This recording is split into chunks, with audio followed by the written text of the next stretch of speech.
할렐루야. 오늘 이 새벽에도 또 말씀과 기도로 하루를 시작하는 여러분 가운데 우리 주님의 크신 사랑과 은혜가 함께 하시기를 축복합니다. 우리 이 시간 다 같이 찬송하면서 우리 새벽 기도에 시작하실 텐데요. 찬송가 267장, 우리 통합 찬송가는 201장입니다. 우리 새 찬송가는 267장, 옛날 찬송가는 201장, 주의 확실한 약속의 말씀 듣고 찬송하면서 새벽 기도에 시작하겠습니다.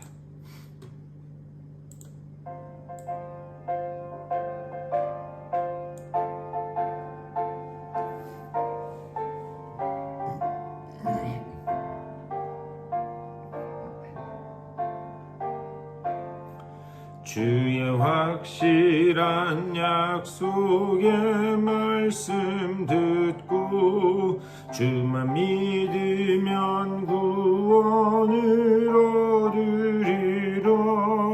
할렐루야 할렐루야. 내가 예수를 믿어 그의 흘리신 피로 내 죄 씻었네. 할렐루야 할렐루야. 내가 예수를 믿어 그의 흘리신 피로 내 죄 씻었네. 나의 갈 길이 험하고 위험하나 항상 예수의 도우심 믿고 가네. 할렐루야 할렐루야. 내가 예수를 믿어 그의 흘리신 피로 내 죄 씻었네. 할렐루야 할렐루야. 내가 예수를 믿어 그의 흘리신 피로 내 죄 씻었네. 주의 보좌에 천사들 둘러서서 우리 구주를 높이어 찬양하네. 할렐루야 할렐루야. 내가 예수를 믿어 그의 흘리신 피로 내 죄 씻었네. 할렐루야 할렐루야. 내가 예수를 믿어 그의 흘리신 피로 내 죄 씻었네. 예언자들과 왕들도 반열대로 황금 길 따라 나와 찬송하네.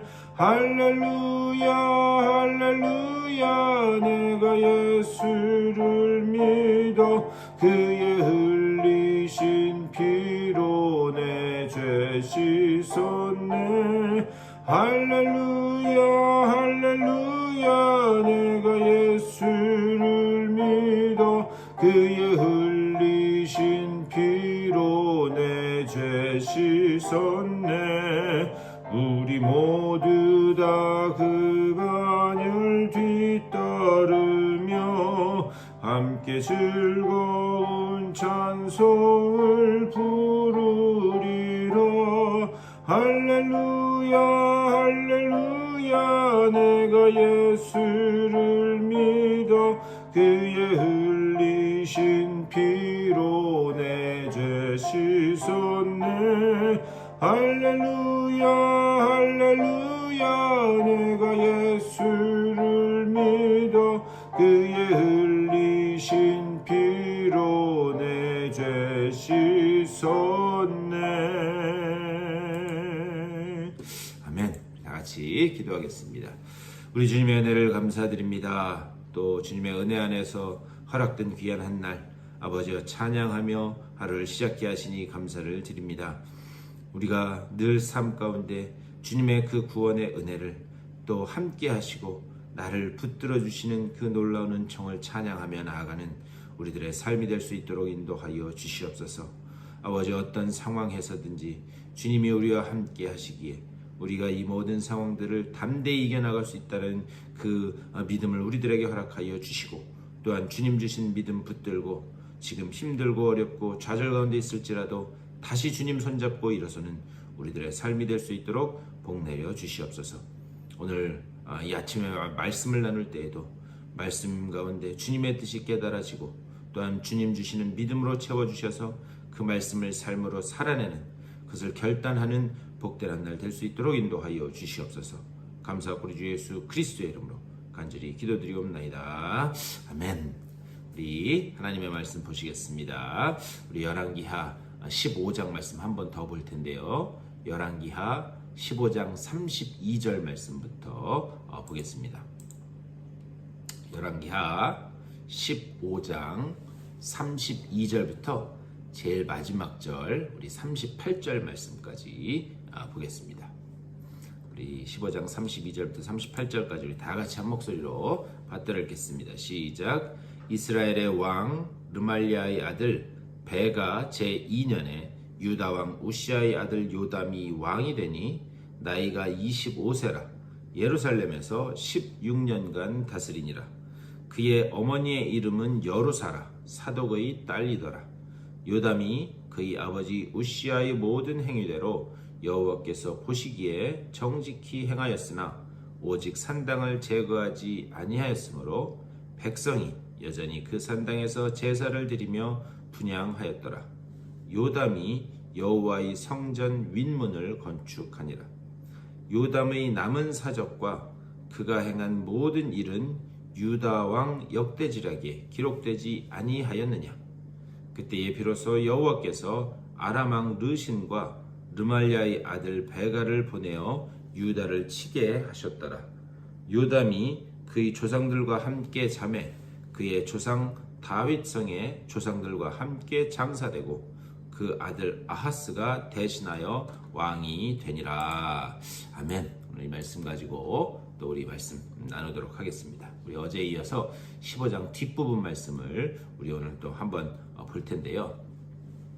남유다나 북이스라엘이나 많은 왕들이 있습니다.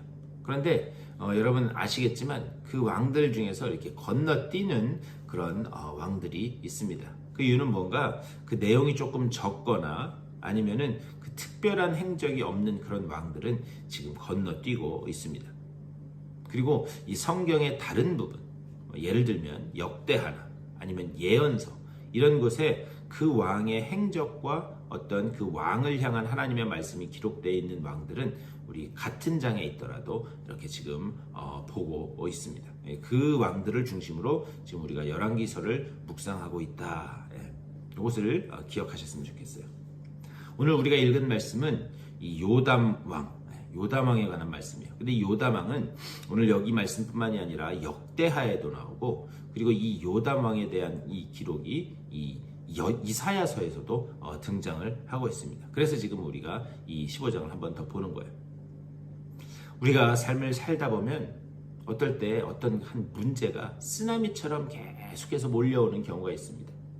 이 산 하나 넘었나 싶으면 그 앞에 또 다른 산이 가로막고 있고, 그런 막막할 때가 우리가 삶을 살다 보면 많이 있습니다. 그런데 우리를 향한 하나님의 계획은 평안이다. 하나님이 예레미야를 통해서 말씀하신 것처럼 하나님은 우리에게 고난을 주시는 분이 아니다라고 하는 그런 사실이에요. 그렇다면 왜 우리를 이런 고난 속에 그냥 내버려 두는 것처럼 그렇게 느껴지는가? 사실 이 모든 과정을 통해서 하나님은 우리를 만들어 가시는 거예요. 우리를 어떤 사람으로 만들어 가시는가? 순종의 사람으로 만들어 가신다라고 하는 사실을 우리는 반드시 깨달아야 합니다. 그 모든 과정을 통해서 우리를 순종의 사람으로 만들어 가신다.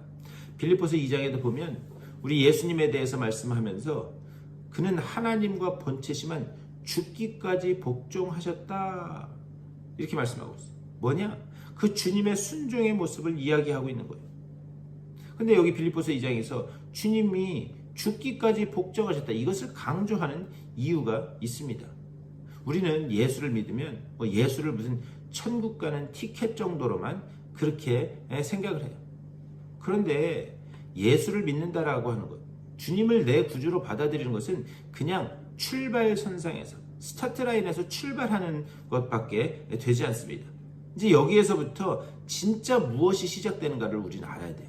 우리가 주님을 받아들이고 구원받게 되면 그러면 어떻게 되는가? 에베소서에서 말씀하는 것처럼 영광스러운 하나님의 계획 속에 우리를 참여시켜 주신 거라는 거예요. 그 영광스러운 그 하나님의 계획 속에 우리를 참여시켜서 그것을 통해서 우리를 영원토록 그분을 찬송할 그런 존재로 만들어 가신다라는 그런 말씀입니다. 그러니까요, 우리는 예수를 구주로 받아들임으로 인해서 이제 구원의 여정이 시작됐다면 그 모든 힘들고 괴롭고 때로는 어렵지만 그 모든 과정들을 통해서 하나님이 우리에게 원하시는 것은 무엇인가? 하나님을 영원히 찬송할 자로 만들어 가신다. 그런데 그 만들어가는 과정은 오직 하나님에 대한 순종, 하나님에 대한 복종, 그걸로 만들어질 수밖에 없다라고 하는 것. 우리는 이것을 알아야 됩니다. 지금 우리가 유다, 북이스라엘 왕들에 대한 그 이야기들을 계속 묵상하고 있지만 그 모든 이야기들을 묶어서 하나로 만들면 전부 제가 지금 드린 말씀인 거예요. 어떻게 온전하게 하나님 앞에 순종할 것인가? 이것을 머릿속에 두시고 오늘 본문 한번 읽어보셨으면 좋겠어요. 32절 말씀입니다. 이스라엘의 왕 르말리아의 아들 베가 제2년에 유다 왕 우시아의 아들 요담이 왕이 되니. 우리 어제 말씀에서 나병이 들어서 별궁에서 일생을 보낸 그 우시아 왕에 대해서 말씀 나눴어요. 그리고 그 우시아 왕이 죽고 그의 아들인 요담이 왕이 되었다 지금 말씀합니다. 33절 나이가 25세라 예루살렘에서 16년간 다스리니라. 그의 어머니의 이름은 여루사라 사독의 딸이더라. 이 요담이 왕이 됐을 때에 25세였다. 그렇게 말씀하고 있어요. 그리고 16년간 다스렸다 말씀합니다. 그런 다음에 34절과 35절 말씀. 요담이 그의 아버지 우시아의 모든 행위대로 여호와께서 보시기에 정직히 행하였으나 오직 산당을 제거하지 아니하였으므로. 그도 이전 왕들처럼 하나님 앞에 이 정직하게 행한 그런 부분이 있지만 그의 문제는 무엇이었는가? 산당을 제거하지 못했다. 이전 왕들과 똑같은 길을 간 거예요. 신당을 제거하는 것이 그렇게 쉬운 일이 아니었다라는 거예요. 왕 하나의 의지로 단순히 제거할 수 있는 그런 부분이 아니었다라는 겁니다. 그리고 난 다음에 이 35절 뒷부분에 뭐라고 기록되어 있는가? 요담이 여호와의 성전에 민문을 건축하니라 이렇게 말씀하고 있어요. 자, 여기까지 보면 그 요담의 행적을 우리가 이렇게 볼 수 있습니다. 근데 그는 16년간이나 유다를 다스린 왕입니다. 근데 16년간 다스린 거에 비해서 그 행적이 너무나도 적게 기록되어 있습니다. 그래서 이 요담에 대해서 기록하고 있는 다른 부분을 봐야 돼요. 우리 어제도 그랬지만 어제 역대하 24장 말씀 25장 말씀드렸지만 오늘도 한번 꼭 읽어보셨으면 좋겠는데요. 오늘은 역대하 27장 말씀을 한번 읽어보셨으면 좋겠습니다. 어제와 마찬가지로 시간 관계상 다 읽을 수는 없지만 제가 그 내용을 말씀드릴 테니까 오늘 꼭 시간을 내서 역대하 27장과 오늘 말씀을 한번 같이 다시 읽어보셨으면 좋겠어요. 역대하 27장 그 4절 이하 거기를 보면 요담은 왕이 된 후에 가장 먼저 한 일이 무엇이었는가? 성전의 윗문, 다시 말하면 성전의 북쪽문, 성전의 북쪽문을 다시 건축합니다. 그가 이것을 가장 먼저 건축한 그 이유는 역대하 14장에 보면은요, 이 북이스라엘이 남유다를 쳐들어옵니다. 그때 쳐들어왔을 때에 이 성전의 북쪽문 이것이 무너지게 돼요. 그래서 그것을 가장 먼저 건축하게 됩니다. 그런데 그의 또 다른 업적을 뭐라고 기록하고 있는가? 역대하 27장에서 그가 성벽과 성읍과 군대 진영들 이런 것들을 다시 건축했다 말씀하고 있어요. 다시 말하면 요담은 왕이 된 후에 뭔가 군사적으로 잘 준비하고 국방에 치중했다라는 것을 볼 수 있어요. 그런데 그가 왕이 돼서 이 국방에 치중한 다시 그 재건한 부분들을 그 위치상으로 보면 다 북쪽 지역, 유다의 북쪽 지역이었던 것을 볼 수 있어요. 다시 말하면 북이스라엘과 경계를 맞대고 있는 그쪽 지역부터 군사적으로 다 정비를 합니다. 왜 그렇게 할 수밖에 없었냐면 북이스라엘은 항상 아람이라고 하는 나라와 결탁해서 남유다를 괴롭혀왔기 때문이에요. 그래서 그것을 방어하기 위해서 북쪽 경계 지역을 잘 준비하는 겁니다. 그런데 아버지 이 우시야가 아주 강력한 왕이었는데, 이 우시야가 강력한 왕일 때 이 암몬 자손, 오늘날 요르단 지역이죠. 암몬 자손들이 이 남유다의 속국이었어요. 그런데 강력했던 왕 아버지 우시야가 죽게 되자 이 속국이었던 암몬 자손들이 반역을 일으키게 됩니다. 그래서 그 반역을 일으키게 돼서 어떻게 하는가? 요담 왕이 된 후에 어떻게 하는가? 그 반란을 진압하고 오히려 아람 사람들은 암몬 자손들은 자꾸 헷갈리는데 암몬 자손들은 오히려 이전보다 더 많은 조공을 바치게 되었다라고 하는 것이 이 역대하 27장에 기록되고 있습니다. 특별히 역대하 27장 6절에서 이렇게 말씀해요. 요담이 여호와 앞에서 바른 길을 걸었기 때문에 점점 강해졌다. 이렇게 말씀합니다. 자, 이렇게 우시야, 그 아들인 요담, 이 둘 다 강력한 모습을 보이는데요. 이 두 사람이 갔던 길을 다시 역으로 추적해 가서 보면 두 사람이 갔던 길은 다른 것을 볼 수 있습니다. 특별히 이 우시야 때는요, 그가 얼마나 강력한 왕이었는지 그의 이름이 애굽에까지 퍼졌다, 이렇게 기록되어 있어요. 그런데 문제는 이 우시야는 그 모든 그 강성해짐과 거기에서 오는 모든 영광을 누구에게 돌렸는가? 자기 자신에게 돌렸다. 우시야는 자기 자신에게 영광을 돌립니다. 그런데 요담은 그와 반대로 하나님이 점점 강성하게 하셨는데 그가 바른 길을 걸었기 때문이다 라고 말씀하고 있어요. 그러니까 아버지와 아들 간의 그 가는 길이 완전히 달랐다. 요담은 어찌되었든 하나님 앞에 신실하기 위해서 계속해서 노력했다는 것을 알 수 있습니다. 그런데 이때 하나님이 요담에게 테스트를 하나 하십니다. 그것이 오늘 우리가 읽은 말씀, 오늘 열왕기하 말씀이에요. 열왕기하 15장 37절 말씀입니다. 그때에 여호와께서 비로소 아람 왕 르신과 르말라야 아들 베가를 보내어 유다를 치게 하셨더라. 좀 설명을 드리면 북이스라엘과 이 아람 군대가 예전에도 그러했던 것처럼 연합을 해서 남유다를 치게 됐다는 거예요. 이게 어떻게 보면 굉장히 뜬금없어 보이는 이야기입니다. 지금 하나님 앞에 잘 하고 있는데 왜 하나님이 유다를 이렇게 공격하도록 그 위험에 넘겨 놓으시는가? 근데 이 모습에 대한 기록이 또 이사야서에도 잘 기록되어 있어요. 이사야서 7장 말씀에도 이 모든 상황들이 아주 과정이 잘 설명되어 있습니다. 특별히 이사야서 7장 1절에서 이렇게 말씀해요.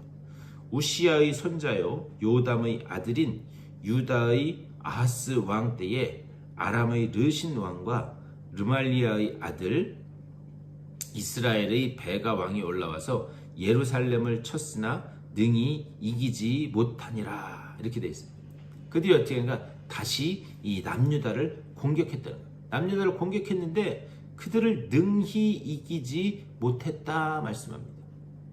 하나님이 지키시고 보호하셔서 능히 이기지 못했다는 거예요. 그런데 이 과정에서 어떤 문제가 발생하게 되는가? 7장 2절 말씀이에요. 어떤 사람이 다윗의 집에 알려 이르되 아람이 에브라임과 동맹하였다 하므로, 여기서 에브라임은 북이스라엘을 이야기하는 겁니다. 아람이 에브라임과 동맹하였다 하였으므로 왕의 마음과 그의 백성의 마음이 숲이 바람에 흔들림같이 흔들렸더라. 연합군이 공격해온다는 소식을 들었어요. 그런데 그 소식을 듣자마자 어떻게 하는가? 숲이 바람에 흔들리는 것처럼. 여러분 한번 생각해 보십시오. 아주 엄청나게 울창한 숲이 아주 센 바람에 의해서 온 산이 다 흔들리는, 그것을 한번 상상해 보셨으면 좋겠어요. 그런 것처럼 온 유다 땅 왕부터 백성들에게까지 그들의 마음이 흔들렸다. 얼마나 무섭고 떨리는 일이었는가. 그때 하나님이 이사야를 불러서 말씀하시는 거예요. 그때 하나님이 하시는 말씀이 뭐냐? 이 7장 2절 이하에서 하나님이 계속해서 이사야를 통해서 주시는 말씀이 있어요. 뭐냐? 두려워하지 말라. 낙심하지도 말라. 하나님이 계속해서 말씀합니다. 너희 앞에 거대한 위협과 그런 대적이 가로막고 있을지라도 두려워하지 말라. 낙심하지 말라. 너희들이 나라를 지키는 것이 아니라 내가 나라를 지킨다. 그렇기 때문에 두려워하지 말라. 하나님은 말씀하고 있는 거예요. 그렇다면 두려워하지 말라라고 하는 그거의 그 근본적인 근거는 무엇인가? 하나님이 약속하셨던 것처럼 유다의 그 다윗의 후손을 통해서 유다 왕국을 통해서 메시아가 오시기로 그렇게 언약되어 있었기 때문이에요. 그러니까 유다가 망하게 되면 하나님의 그 언약도 무너지게 되는 거예요. 그래서 낙심하지 말라. 너희 나라는 내가 지키는 것이 아니라 내가 지킬 것이다. 내 언약은 내가 지킨다. 그렇기 때문에 두려워하지 말라. 하나님은 끊임없이 말씀하셨습니다. 하나님이요, 당신의 백성들을 향해서 끊임없이 하시는 말씀은 뭐냐? 우리가 계속해서 보고 있지만 언약의 신실성을 붙들라. 언약의 신실하심을 붙들라. 우리를 넘어뜨리려고 하는 그 무서운 현실, 그것은 항상 우리를 겁먹게 만들고 좌절하게 만든다는 거예요.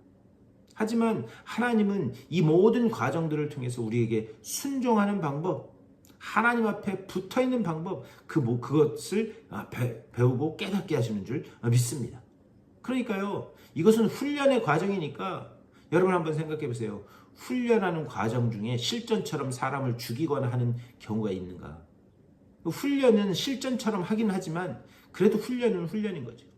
하나님은 이런 훈련의 과정을 통해서 우리를 완전히 무너뜨리고 좌절하고 낙심케 망하게 만드는 것이 아니라 이 과정을 통해 우리를 순종의 백성으로, 하나님께 붙어있는 백성으로 만들어 가신다라고 하는 사실을 우리는 반드시 기억해야 되는 줄 믿습니다. 그런데 우리는 연약한 인간인지라 이런 걸 보면 흔들릴 수밖에 없다는 거예요. 그런데 베드로도 풍랑 가운데서 흔들렸습니다. 여러분, 풍랑이 무서운 이유는요, 풍랑의 바람이 막 파도가 거세게 불면 어디가 동서남북인지 알지 못해서 방향을 잡을 수 없기 때문에 그게 위험한 거예요. 그런데 그때에 베드로가 그렇게 했던 것처럼 시선을 주님께 고정하면 우리가 흔들리는 가운데서도 다시 방향을 잡고 주님 인도하시는 곳으로 나아갈 수 있게 되는 줄 믿습니다. 오늘도 이 말씀을 생각하면서 주님께 시선을 고정하고, 그리고 주님께서 담대하라, 두려워하지 말라 말씀하셨으니 내가 두려워하지 않는 그 믿음도 허락하여 주시고 내가 그 길로만 나아가게 하여 주시옵소서. 이렇게 기도하심으로 승리를 맛보시는 복된 한 날 되시기를 주님의 이름으로 간절히 축원합니다. 우리 말씀을 생각하면서 또 교회를 위해서 또 주변의 아픈 분들과 여러분들의 개인적인 기도의 제목들을 놓고 기도하신 후에 삶의 자리로 돌아가시도록 하겠습니다. 우리 다 같이 한 목소리로 기도하며 나아가겠습니다. 우리 주님의 크신 사랑과 은혜를 감사드립니다. 아버지, 오늘도 말씀과 기도로 하루를 시작하게 하시고, 아버지, 주님의 그 언약의 신실성을 붙들라는 그 음성을 다시 한번 듣게 하시니 감사를 드립니다. 아버지, 언약의 신실함만 붙잡고 언약의 신실함만 믿고 의지하고 나아가는 우리 모두가 되게 하여 주시옵소서. 아버지요, 언약을 성실하게 이루어 가시는 그 하나님의 손길을 의지하여 우리 삶 가운데 어떤 좌절의 아버지의 문제가 가로막고 있든지 간에, 어떤 큰 산이 우리를 가로막고 있든지 간에, 아버지 그 가운데 다시 주님께서 인도하시는 그 방향으로 담대히 걸어나가는 우리 모두가 될 수 있도록 인도하여 주시옵소서. 주여, 주님이 우리를 붙들고 계시기에 두려워하지 말라, 낙심하지 말라, 담대하라 말씀하셨사오니 아버지여, 그 말씀을 의지하여 다시 일어서는 우리 모두가 되게 하여 주시옵소서. 아버지여, 여러가지 삶의 문제 때문에 아버지여 고통과 고난 가운데 있을지라도 주님이 우리를 지키시고 보호하시기에 우리가 온전히 나아갈 수 있음을 믿고 아버지여 감사하면서 다시 발걸음을 떼는 우리 모두가 되게 하여 주시옵소서. 주여, 우리 교회에 이런 믿음의 용사들이 계속해서 모여지는 복된 교회 될 수 있도록 인도하여 주시옵소서. 우리 교회 가운데 이런 믿음의 용사들이 계속해서 모여져서 아버지 정말 같이 만나져서 아버지 정말 우리가 힘을 합쳐 주의 영광을 위해 힘쓰고 애쓰는 아버지여 주의 존귀한 일꾼들 다 될 수 있도록 인도하여 주시옵소서. 특별히 우리 교회에 속한 모든 지체들 아버지 육체의 질병으로 인하여 고통받는 이들이 있습니다. 한 분 한 분 찾아가시고 위로하시고 용기 주시고 주의 권능의 오른발로 붙들어 주시사 아버지여 다시 주의 은혜 안에서 일어나는 귀한 역사가 나타날 수 있도록 주여 붙잡아 주시옵소서. 주님의 은혜로 다시 일어나 하나님의 그 놀라운 은혜 가운데 영광을 올려드리며 나가게 하여 주시고 아버지 정말 주님 앞에 영광 올려드리며 주님이 인도하시는 그 복된 길로 나아가는 아버지 우리 모두가 될 수 있도록 인도하여 주시옵소서. 아버지여 오늘 하루도 기도로 시작한 주님의 귀한 백성들입니다. 아버지 오늘 하루의 기도와 그 삶 가운데 주님 찾아가셔서 아버지 주님 주시는 위로와 용기와 아버지 능력으로 채워주시고 주님이 다시 일으켜 세워주심으로 인하여 아버지 정말 주님 주시는 그 소망 가운데서 다시 힘차게 일어나는 저들의 삶이 될 수 있도록 주여 붙잡아 주시고 좀 인도하여 주시옵소서.